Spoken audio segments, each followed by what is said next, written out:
I am primarily a criminal lawyer at Stockwoods LLP.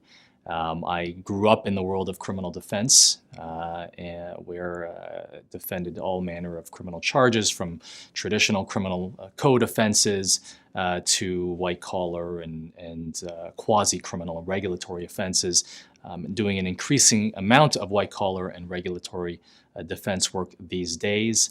I also am doing more and more regulatory litigation and civil litigation as it relates to cases that have some criminal element in them, such as, for example, when a government authority is seeking an injunction application to stop what they believe is unlawful activity.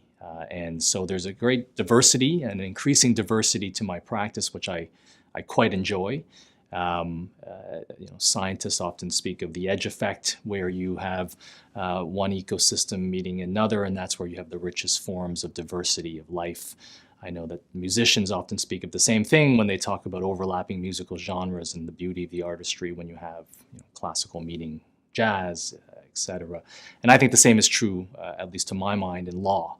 I find the most professional satisfaction out of and I derive the most professional satisfaction from doing cases where you have criminal law meeting constitutional law, meeting regulatory law, meeting civil litigation. And I like straddling those worlds, and I quite enjoy the diversity of that type of practice. I hope I bring good judgment for my clients. I love being in court. I love the advocacy. I love arguing cases. That's why I became a litigator.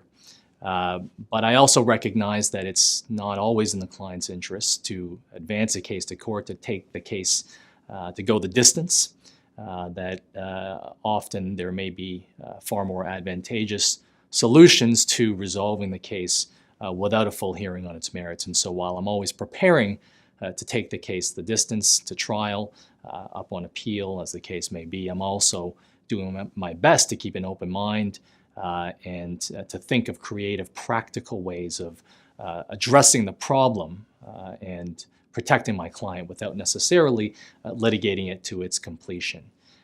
I also hope that I bring an uncompromising dedication to advocacy.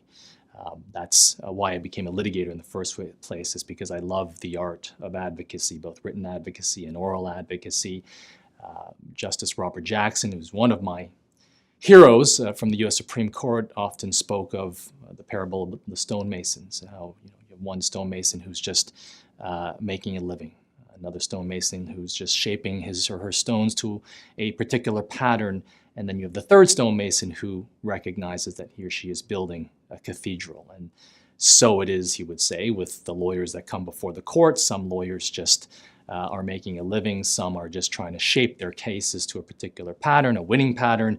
But the truly great advocates are the ones who recognize that they're building a cathedral. And that's what I hope to always do with my cases, and the approach I always try to take to my cases when it comes to advocacy.